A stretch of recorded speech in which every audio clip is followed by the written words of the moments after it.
10 makanan yang wajib kita stop dulu sementara. Nggak usah mikirin kita bakalan stop seumur hidup.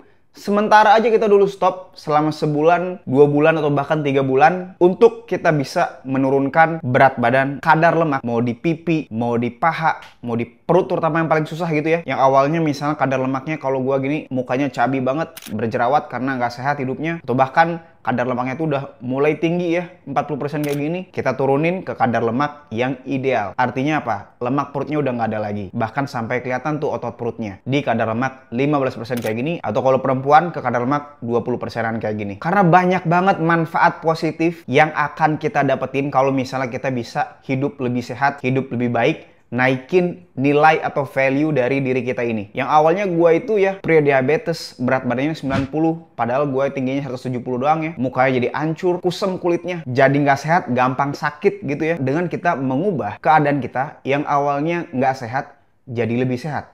Oke, jadi banyak banget manfaatnya, nggak bisa gue jelasin ya. Kalau kita berhenti dulu nih mengkonsumsi 10 makanan ini. Nah, apa aja makanan-makanannya? Kita langsung bahas aja satu persatu. Nah, sebelum kita ke pembahasan, gue mau kasih pemahaman dulu ke teman-teman. Biasanya kan ada yang bilang, "Bang, makan sekali nggak apa-apa kali bang." Ya, memang benar. Apalagi kalau misalnya kita sudah ideal berat badannya, hasil lab juga udah sehat, sekali sebulan nggak apa-apa. Tapi kalau misalnya kadar lemak kita tuh tinggi, obesitas, dan kita masih pemula nih, kita pemula, kita pengen turunin berat badan, itu wajib dihindari. Yang paling pertama wajib dihindari adalah 10 makanan ini. Karena apa? Kalau misalnya kita masih mengkonsumsi 10 makanan ini, di bulan-bulan pertama, ya bulan-bulan awal, kita bakalan susah banget untuk konsisten atau stick dengan diet kita. Kenapa? Karena kita terbiasa ya makan makanan yang naikin gulanya tinggi, makan makanan yang nggak wajar, manisnya tuh nggak wajar, ya enaknya tuh nggak wajar dibandingkan dengan makanan sehat seperti misalnya hewani. Rasa enak yang nggak wajar itu bakalan membuat kita gagal terus dietnya karena kita masih apa,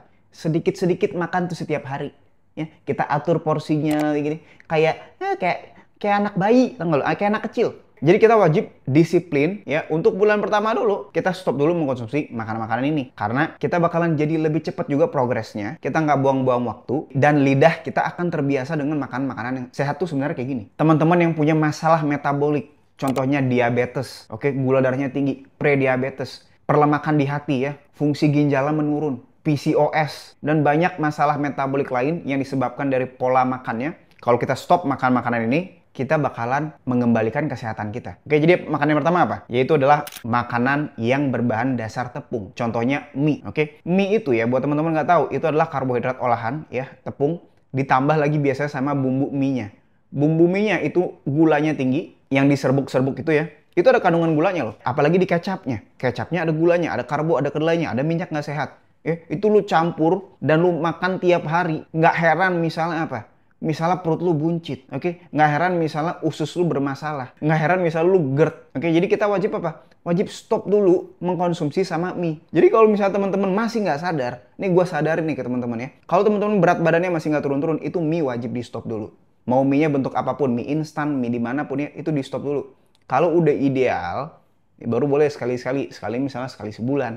Nah yang kedua, yaitu masih sama makanan berbahan dasar tepung, yaitu apa? Yaitu roti, Pak. Roti itu, kalau teman-teman nggak tahu, ada yang namanya gluten. Gluten itu kalau masuk ke usus, itu bisa klik ke usus kita. Kalau teman-teman lihat ilustrasi di sini ya, yang menyebabkan apa? Yang menyebabkan respon autoimun. Jadi kalau teman-teman punya autoimun, terus teman-teman makan roti, apalagi rotinya itu yang tinggi gluten, itu autoimunnya pasti kambuh. Contohnya apa bang autoimunnya bang? Contohnya adalah eksim atau autoimun kulit lainnya. Bahkan arthritis, sakit-sakit di sendi, itu bakalan kumat lagi. Jadi kita mau apa? Stop dulu mengkonsumsi roti-roti. Sarapan, makan roti. Istirahat kantor, makannya roti. Pulang-pulang apa? Pulang-pulang masuk IGD lu. Karena kena GERD ya. Karena makanan-makanan tadi pun juga itu memicu gas. Karena roti itu, ampas roti akan difermentasi. Mengalami pembusukan. Dia bakalan jadi tai, jadi BAB. Dan biasanya kalau semakin banyak rotinya, semakin banyak bakteri yang makan apa? Makan ampas-ampas roti itu, dan kita bakal jadi bergas. Perutnya kembung, kita sendawa-sendawa, kita kentut-kentut. Jadi kita mau stop dulu mengkonsumsi roti-rotian. Apapun jenis rotinya, mau roti yang nggak ada gluten, mau ada gluten, kita mau stop semuanya. Nah yang ketiga, yaitu adalah kue-kue. Contohnya apa? Kue brownies, kue bolu, kue bika Ambon tuh, yang lagi viral. Jadi buat teman-teman yang punya masalah berat badan, teman-teman wajib stop dulu mengkonsumsi kue bika Ambon itu setiap hari. Jadi teman-teman ingat, ini catatannya adalah makanan 10 ini tidak boleh dikonsumsi setiap hari. Sebulan sekali atau bahkan 2 bulan sekali nggak apa-apa. Kalau kita memang benar-benar mau serius menghilangkan lemak di perut kita ini. Yang keempat, yaitu apa? Ini sering banget nih. Di mana-mana gue lihat. Gue pun juga dulu demen banget. Yaitu apa? Martabak. Mau martabak manis ataupun martabak yang asin. Atau misalnya martabak manis dibilangnya terang bulan. Itu kalorinya tinggi banget ya. Ada gulanya, ada karbonya, karbo dari tepung gitu ya. Belum lagi kacangnya, belum lagi mesesnya, belum lagi susunya kental manis ya. Itu nggak akan turun loh.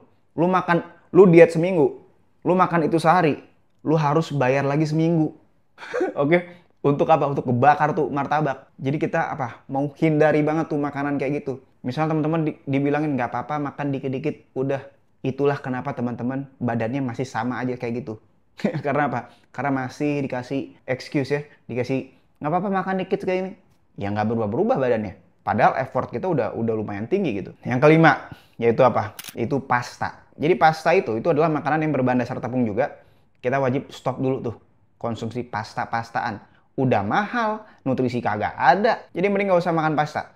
Mau keluar makan-makan cantik, makannya jangan pasta. Pilihnya protein. Atau misalnya pesan pasta, makan dagingnya aja. Pastanya buang. Oke. Yang keenam, yaitu adalah bapau. Oke, jadi bapau itu adalah makanan-makanan yang berbahan dasar tepung juga. Kita wajib hindari juga ya. Karena apa? Karena bapau itu kan dia tepung ya. Terus di dalamnya tuh ada isian manis juga. Itu jadi tinggi banget kalorinya. Ataupun misalnya mochi ya, yang dalamnya ada isian manis. Itu tinggi banget kalorinya, kita wajib stop dulu. Yang ketujuh, yaitu apa? Yaitu donat. Oke, jadi donat itu, gua jamin teman-teman itu sering banget makan makanan donat ini. Itu bakalan apa? Bakalan menghambat progres kita. Dijamin menghambat. Lu mau lari, lu mau jalan, minimal lu seminggu tuh. Lu bayar tuh, jalan 10.000 seminggu, lu baru bisa tuh kebakar tuh donat. Dan bukan cuma itu bakalan ngerusak tadi respon kita, respon terhadap makanan sehat. Nanti besokannya apa? Besokannya kita pengen lagi tuh teman-temannya donat yang manis-manis, karena udah kebanting tuh rasa-rasa makanan sehatnya. Makanya kita wajib stop dulu donat. Yang ke-8, wah ini ngeri banget ya. Ini adalah makanan yang sering banget dikonsumsi bersamaan dengan kopi manis. Dan ini biasanya bakalan lebih parah lagi. Ya sebenarnya semua makanan tadi tuh memperparah apa? Memperparah trigliserida atau lemak dalam darah ya, yang ngebikin kita punya masalah jantung. Yaitu apa? Yaitu gorengan. Oke, gorengan itu ya contohnya misalnya pisang goreng, tepungnya itu nyerap minyak yang nggak sehat itu diserap layaknya spons pak ya. Itu lu makan, gimana kita nggak serangan jantung pak? Apalagi kita makannya sering setiap hari. Apalagi tuh makanannya apa? Murah dan juga enak. Karena pisangnya manis, tepungnya juga ya enak gitu ya. Belum lagi minyaknya habis dari berapa kali dipakai gitu ya. Bekas ada rasa-rasa sebelumnya itu dicampur. Pokoknya wah itu bakalan naikin trigliserida. Pokoknya kita wajib stop goreng-gorengan yang dilapisi dengan tepung. Nah yang ke-9 yaitu apa? Yaitu kerupuk pak. Ya, jadi kalau misalnya kita makan daging, ya makan soto daging misalnya, jangan lupa pakein kerupuk. Dagingnya jadi nggak sehat. Nah sama yang terakhir nih, yang ke-10 yaitu apa makanannya? Yaitu adalah kue kering. Jadi kue kering ini biasanya dijumpai atau ditemui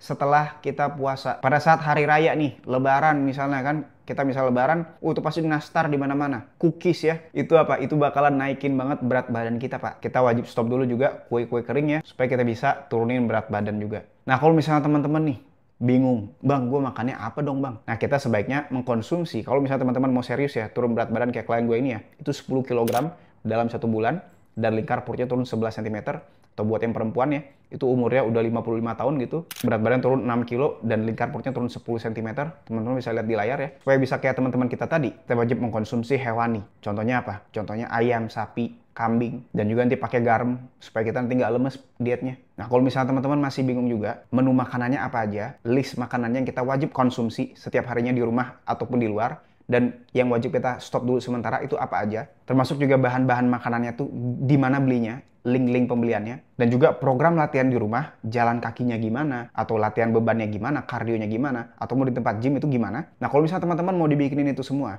dan kita bakalan monitor langsung supaya nanti teman-teman ada yang ngingetin sehingga teman-teman bisa konsisten terus setiap hari dan hasilnya bakalan lebih terjamin. Bukan hanya lebih terjamin hasilnya, teman-teman bakalan bisa menghindari kesalahan-kesalahan yang teman-teman lakukan pada saat sedang memulai progres penurunan kadar lemak kita ini, termasuk juga naikin massa otot kita supaya nanti kita semakin kenceng badannya. Nah kalau misalnya teman-teman tertarik untuk dibimbing langsung, teman-teman bisa langsung daftar aja di link di deskripsi atau di link di kolom komen. Segitu aja video dari gua. See you next video, bye-bye.